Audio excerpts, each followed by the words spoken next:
Welcome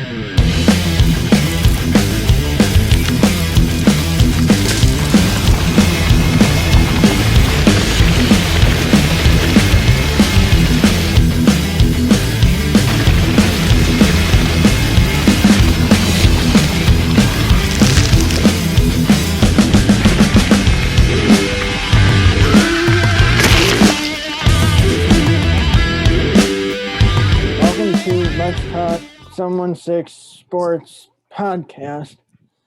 And today, my co host at J Don't Fade Jason and I are going to talk about the Buffalo Bills versus the San Francisco 49ers.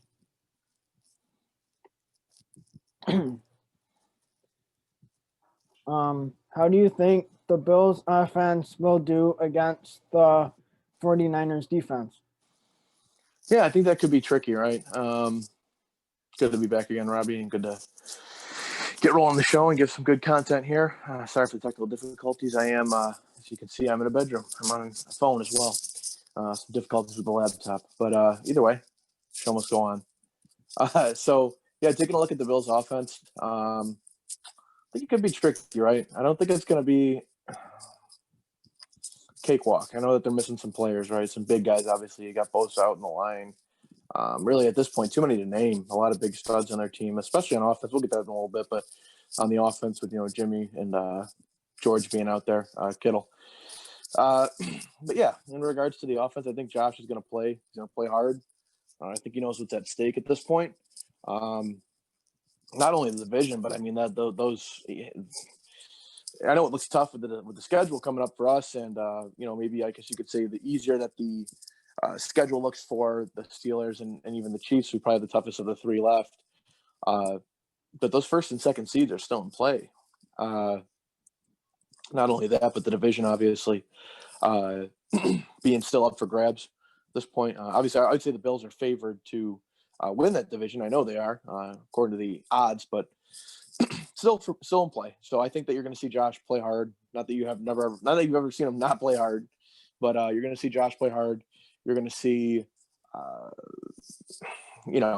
guy like Motor and a guy like Zach Moss probably try to get rolling. I imagine they're going to want to establish some kind of run game. I know that hasn't been their forte this year. Not that they can't, but just that they don't. Maybe a little bit of both. But I think you're going to see Diggs get a big game as well this week. I think that's going to be something they're going to be doing. I think you're going to see a lot of targets to Cole. I think Cole may outperform Stephon Diggs. Now Diggs will have a touchdown and maybe 7 to 8 grabs on 11 to 12 targets, but I think it's going to be the Beasley show for a little while, and it may be similar to the way that he's come out in most games, where he actually will be kind of like, I don't want to say dormant, but he's not really a huge factor in the first half, and then at some point in either the late third or the early fourth or even the late fourth, sometime in the second half, so to say, he gets a number of 7 or 8 targets on one drive, catches every single one except for one, and get the touchdown where he gets all his stats. So I think you should definitely be in your fantasy lineups as well as Diggs, obviously, too. But John Brown being out, at the end of the day, what it comes down to is, a lot of people will say, and even myself before I really did any research on Gabe Davis was, Gabe Davis, he's a decent 2. He can probably be a decent replacement for a guy like John Brown if we were to let him go or if he used to get hurt in this situation. But he's not at the end of the day. He's not the same player. He's a taller guy that goes up to get contested catches, try and get the ball in different ways and win on the field in different ways than John Brown. It's not to say that he can't do some of the same things, but he doesn't do the same thing to the defensive coordinators with the way that they're game planning. So that's important as well. Now, I'd like to see Isaiah McKenzie used this week in that role. I don't know if that's going to happen, just because I think obviously there's still limitations there, right? There's a reason Isaiah McKenzie makes what he makes, and there's a reason that he plays as much as he plays, and there's a reason John Brown makes what he makes and plays what he plays. Both shorter players. Obviously, I think Isaiah's a little bit shorter, but maybe the shortest on the team. Not a dig, but just observation. But I think that he is probably not as polished as a route runner as John Brown. The hands obviously aren't as strong. I know he's got great vision. He was a return specialist for quite a while, even some of his time in Denver before he got over here. But I think he had issues with maybe holding the ball or the returns just weren't so good towards the end. But he has that ability, right? If you're a return specialist, you've got some vision on the field when you get the ball in your hands. As you can see, they like to do the reverse sweeps on the jet plays, the jet sweeps. Even some trick plays we've seen him involved in. So those are always good. Obviously, the short little passes, little chips into the belly there in the front there that count as a passing touchdown. Good for fantasy lineups for Josh. But yeah, I think we're going to see a little bit of everything here this week. I think they're going to want to establish both the run and the pass, but I think they're going to lean heavier pass, right? You've got the starting slot corner out for San Fran, which is why I think Beasley will be a huge factor. And you've also got the one of their safeties are down, right? And, that defense is really – it was the heart of their team for a while, and their running game obviously too, but that's banged up.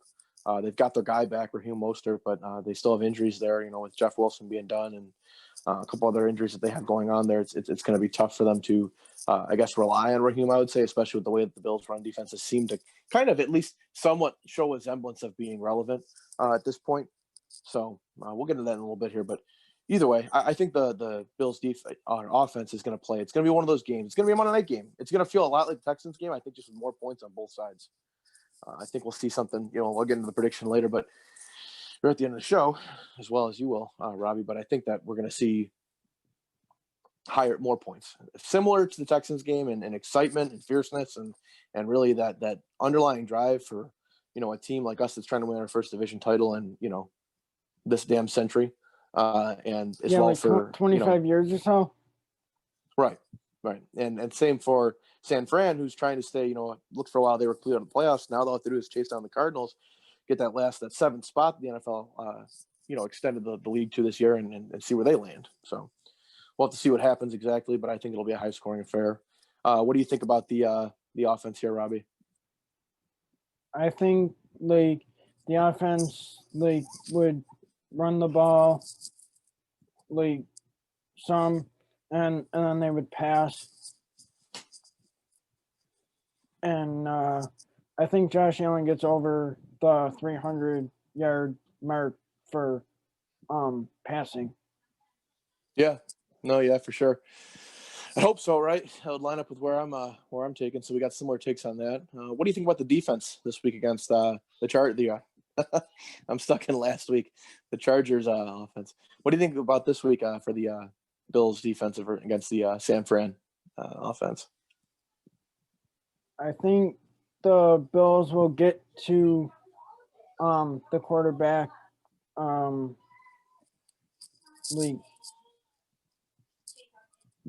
I think they will pressure him. Just try to knock the ball down instead of trying to intercept it. When they throw the long pass. If they throw the long pass in the end zone, or if they throw a long pass downfield. Try to bat the ball down instead of trying to intercept it. Yeah, and I try. This is gonna sound weird, right? Because we do this podcast every week. I do another podcast every week, which I enjoy as well. And we give takes and we give opinions on what players do and what they don't do, and what they should do and what they shouldn't do. And at the end of the day, it's probably true that, other than the maybe ex-football player analyst, none of us are actually qualified to give that advice, right? Myself as well. I do the same thing. Look at some of my tweets. You'll find somewhere I'm criticizing players on infield actions that are taken, right? And I think that just to address that for a moment, I think it's tough because you got guys like, this whole last week and even the week before, undeservedly. I went over that play a million times, and at no point was it Jordan Poyer's fault that Hail Mary was caught by Andrew Hopkins. It was an all-pro elite receiver making an all-pro elite play. It's just what happens. No one was better or worse than anybody on that play. It was a nice play made by a nice receiver that gets paid a lot of money to make those plays. So he's going to make some of them occasionally, right? And even this last week, right, there was no consequence to it at the end of the day. The play that was made there. I think that OPI was definitely, something that might have happened on that play. But when you take a look at it, right, Jordan Poyer's trying to make a play on the ball. He's trying to pick the ball off in the game. That's all it is. Just trying to make a play. Now, could he have batted it down? Yes, probably, right? But I'm not the one. I'm not number 21 for the Buffalo Bills. A future Pro Bowl safety this year, possibly all pro, one of the better safeties, in my opinion, the best safety in the game. So I can't say anything on that, right? I'm not that guy. I played football when I was younger. I played baseball through all of high school. I was pretty good at baseball. really an athletic guy for the most part, younger while I was in high school. But yeah, it's not my place to say that. I'd like to see it done differently. Obviously, I would like to see them not catch that pass, but plays are made, plays are not made. Is what it is. I'm sure they'll find a way to address it. I trust in Coach McDermott and the players in this team and this organization to make that play, or figure out that play. I'm sorry, in the future, so that we're not seeing that happen quite so often, I guess, or ever again. I mean, 2 weeks in a row, or not 2 weeks in a row. Couple plays in a couple different weeks. I'm sure there was another one earlier this year. There was a deep ball that was kind of similar to that, but we'd like to see it not happen. Obviously, we're back at the scene of the crime here in Arizona. Let's hope that we don't see that. I think with Nick Mullins, you probably got less to worry about. He's more of a and it kind of diving into that, how I think the defense is going to do against the San Fran offense. I don't think that – I agree with you 100%, Robbie. I think we're going to try and get pressure to the quarterback. Here's the thing, though. I don't think we need to, and I don't think that we should either. And this is just my take on how I would go about it if I was playing Madden, right? Coach McDermott's got a 100%, 110% better game plan than I do. Leslie Frazier's got 110% better game plan than I do. So does Brian Dable. They've all got better game plans than we do, right? Because they work with these guys. They work, essentially for these guys and for us as fans to produce a good game plan, and they're paid very, respectably to do that. So I think that we don't need to get after the quarterback, though, at this point. And it's because Nick Mullins is a very quick passer. Right? He likes to get the ball out real quick. And it's kind of a nice idea, actually. You want to get some guys out, get some more wide receivers out there, have the running back in the backfield, establish the run first, obviously, so you can get to your guys. And you got Deebo Samuel, you got Brandon Ayuk, two athletic talents at wide receiver. I think Deebo Samuel and Brandon Ayuk's a rookie, but Deebo Samuel, highly underrated. Like, yes, he gets some credit and whatnot, but I think he's highly underrated. He could be a really good receiver in this NFL and this league. And I think the same with Brandon Ayuk. I might even think higher of Brandon Ayuk, honestly. There's guys that are both so athletic and can make so many plays and do so many different things on the field. We already saw some of that with Brandon Ayuk this year. Some of the insane ways that he scores touchdowns. And I remember that one play. I think he do a flip over the guy, or he did something crazy to get in the end zone. It was nuts. But either way, I think those are guys you're going to want to watch out for. I know Joe Marino talked about it on Lockdown Bills, and I mentioned those are guys you want to tackle, right? And you mentioned, again, the one thing that he mentions that I also think a lot of is the missed tackle percentage that we've seen over the years. The one thing you can really stick out from a McDermott defense is that missed tackle percentage over the time he's been in Buffalo, and it's kind of rough to see. And I think they figured that out at one point, right? For most of the time he's been here, actually, and it was getting gang tackle going. You know what I mean? Getting guys that are, you wrap the body up, I go for the ball. You wrap the body up, I go for the ball. I wrap the body up, you go for the ball. And getting 3 or 4 different guys in there. You see Milano pile in there. You see Edmonds usually in there. Jordan Poyer comes flying in from the top rope. And they figure out how to bring a guy down quick, right? They give up the pass, but they bring him down quick. And this year it seems like it's been a little different. And that's where some of our woes are coming from. We're letting guys catch the ball and come to us. I noticed one play with Taron Johnson. I think it was last week. Yeah, it was last week. And it was like an Austin Eckler play, right? It was like, 2nd and 10. And Austin Eckler caught it, and Taron Johnson froze there. I don't think he was frozen because of not knowing what to do. I think he was frozen because that's what he thought he was going to approach the play like. And Austin Eckler got 5 or 6 yards on that when you could have, you might have missed the tackle at the end of the day, right? You might have he might have won around you, but you're delaying what he's doing, and you've got other guys coming over to make that play. But there's also a good chance that you take him right head on, and you can get a piece from him and bring him down. And then it's either no gain or maybe a very small gain compared to the 6 or 7 yards. When you're talking 2 to 7 yard, 2-yard gain or a 7-yard gain, that's a big difference, especially when you got third down coming up, right? What happens on first down? All right, you give up, instead of giving up 2, you give up 7. Right now it's 2nd and 3. Okay, well, we don't know what they're going to do. Are they going to take a shot deep on a short yardage situation on 2nd down, or are they going to go get an easy first down here for the 3 yards, or take 2 runs at the middle for the 3 yards, and then they got to fresh set it down so they keep the ball moving. So you got to make sure you're gain tackling, and that's a big part of this defense. I like that I've seen AJ Klein step up and really become. I'm starting to like him a lot, honestly. The way he plays, the play he makes, the nose he has for the ball. He reminds me, actually, starting to look and seem like he has the speed and the capability of like a Matt Milano. Obviously, not to the full extent. Obviously Matt Milano is our starting guy when he's back there. He might even be back this week. Fingers crossed. We'll have to see what happens with that, though. I think they have till tomorrow. I could be wrong, but tomorrow morning to figure it out because it's a Monday game. I'm not sure. I could be completely wrong on that. That's just my assumption based on what I've seen over the last 20 years in the NFL.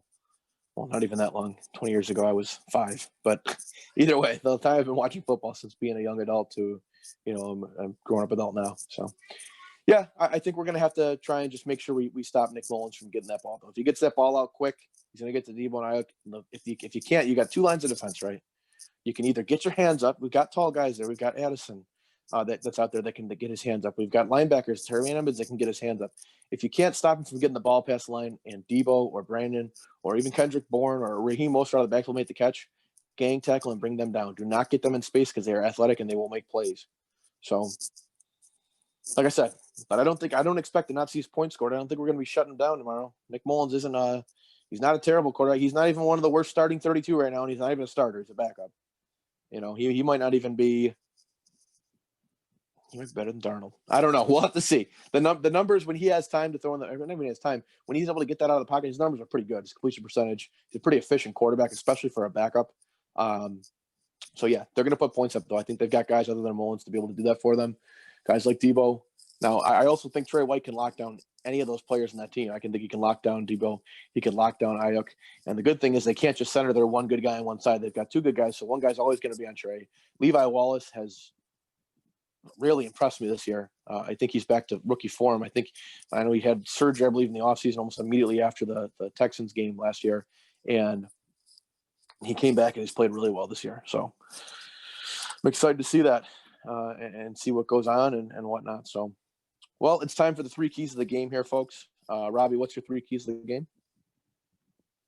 My three keys to the game are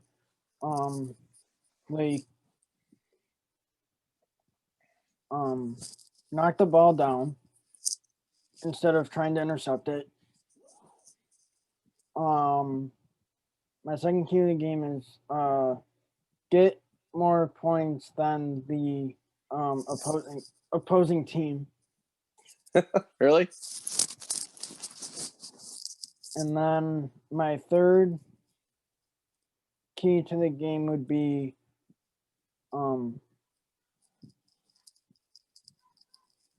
keep the field short. If you have to kick a field goal, try to keep it like 30, maybe like 40 yards for pass. That's another guy. I like those opinions, Robbie. I definitely mimic that last one there, especially. Another guy we haven't really talked about much, and honestly, we haven't really admitted our wrongdoings on, right? I had a very brief moment where I thought Tyler Bass, I won't even say that. I had a very brief moment where I regretted getting rid of Stephen Hauschka. And it was after that, really the second game, I want to say, and it was, like I said, it was brief, right? It was between the time that we saw that he missed the kick, and we inevitably found out that Corey Bojorquez, your boy, had number 9. He had the laces in again. Yeah. I think I've said it a million times. He obviously never watched Ace Ventura: Pet Detective. He never saw. You keep the laces out, right? Laces out, Dan. Yeah. But yeah, that's another thing. I think I won't even get into that again. I've talked about it quite a bit on the shows, but I've been on. But either way, I think Tyler Bass has proved himself to be quite efficient, and I don't want to say clutch yet. I mean, I guess you can. Anytime you make a kick in the NFL that's over 50 yards, or even at this point a kick in the NFL, right? That's over 40 yards to clutch. I mean, there's so many struggles for kickers lately, and to have a guy like Tyler Bass, who's a rookie, who's hitting stuff that's close, stuff that's mid-range, stuff that's long range, 55-yarders, 54-yarders. That's good. That's great. That's great for the future. You always want to have a stable kicker. I think a lot of Baltimore success can be attributed to Justin Tucker. So you take a look at that. You want to have something like that. So that's my first key of the game. My first key of the game is keep the laces in. That's my first key of the game, right? And not that wasn't really going to be, but since you said that, what's that? You mean laces out? Because you got me. Yeah, laces out. I was thinking too much about it. Yeah, laces out. Keep the laces out. I think that my second key, if I had a peg one, was Josh. You're probably going to get hit a couple times. Don't get frazzled, and he doesn't usually. It's just my key to the game. He doesn't usually. But I mentioned that Texans game, and it stuck in my head like how he was at the end of that game. That red face, not even red face. It was pale face, rosy cheeks. Kind of looked like he had been, a deer in the headlights at that point. I think that was I'm a conspiracy theorist at this extent, I guess we'd say. I think he had a concussion. I think he was banged up on that play after that hit, that helmet hit that never got called. Around the same time, I believe it was around the same time as, it might have even been the exact same play as the blindside block they called on Cody Ford. Or it was the play before, play after that exact play. I can't remember exactly. I have to go back and watch. But yeah, just don't get frazzled, Josh. You're a ball player. You're a star. You're talented. You can do this. Go out there, go through your reads, your progressions, trust your guys. Cole Beasley is sure-handed. Stephon Diggs is sure-handed. Gabe Davis is out to prove something, and he's proved it so far as well. That beautiful catch he had last game. Nice touchdown. You've got Dawson there, who seems like he seemed last game like he was ready to come back and try and fight and to be honest, earn his roster spot next year, because I think that's in danger right now. So you got guys out there that want to ball. You got your brothers out there. Just play hard, trust them, trust your guys. My third key to the game: tackle. I talked a lot about it just a couple minutes ago. Tackle. I want to see gang tackling. I want you to have a nose for the ball, but I want you to be smart about it. I want you to have a nose for the ball. I want that to come second to bringing the guy down in his butt. I want that to be second, or bring him down to his knee, I guess you could say. That's the best way. Bringing his body part other than his bottom of his feet down to the ground, so we can call him down essentially. Obviously, other than his hands, right? But either way, forearm, I don't care. Either way, I want you to bring guys down. I want gang tackling, but I want to the extent where we're seeing it like we did in the previous couple of years, where we're seeing 1, 2, 3 guys are at the point of tackle, right? And then there's 2 other guys waiting in the depths right there, which means you got to win your battles, right? You can't lose your battles. If you're losing your battles, you're not going to be there to make the play. They're going to have blockers in front. They're going to run. They're going to pass. They're going to do whatever they want on you all day. So gang tackling. That's my third key. What's your prediction for the game, Robbie? My prediction for the game is the Bills 28 and the 49ers 10. What was that part? I didn't hear that part. What'd you say? 28-10 Bills. Oh my God. So you're pretty gonna blowout then, huh? Not really like a blowout kind of thing, but I think it's gonna be like close. Close. Okay. Yeah, I think that mine's a little bit closer, but like I said, I think it's gonna feel like the Texans game. So I think naturally I'll have to predict a closer score, right? So I would say something around the ballpark of the Bills scoring 31. I think they're going to put points up. Like I said, both teams are going to put points up. 31-24 I'm going to go with. It's going to be a lot of back and forth. The Bills will score in a heroic type of drive. They're going to right their wrongs from the last game they had in Arizona. They're going to score a touchdown typical of Diggs on a beautiful drive, right, where they get everything going and rolling like they had earlier in the night. But obviously there's a brief pause there in the third quarter. I think if I'm going through the whole game, and I'm going to say they get that touchdown, and this time they make the stops they need to make, right? And they right that wrong. And I'm even going to say this. I'm going to go as far as to say this. I think the game is going to end on an interception from someone in our secondary. I don't want to give a prediction because I don't know exactly who it's going to be, but I could see – I have 2 players in mind. I'll give you those names. It's either going to be Tre'Davious White or it's going to be Jordan Poyer. It's going to end on an interception. Could be a Hail Mary, could not be a Hail Mary. It's going to be a last-ditch play, though, for the 49ers. It's going to be a Jordan Poyer or Tre'Davious White interception.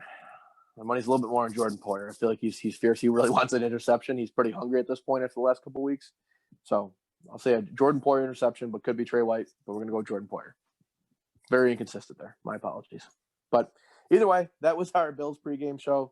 Robbie, great sitting down and talking with you. Let's hope that everything works out on Monday and that we have a nice win so we can look on to the teams we got left here and hopefully try and run the table. Knock on wood. But that's it for the Bills pregame show. Go Bills. And see you next week. Next week.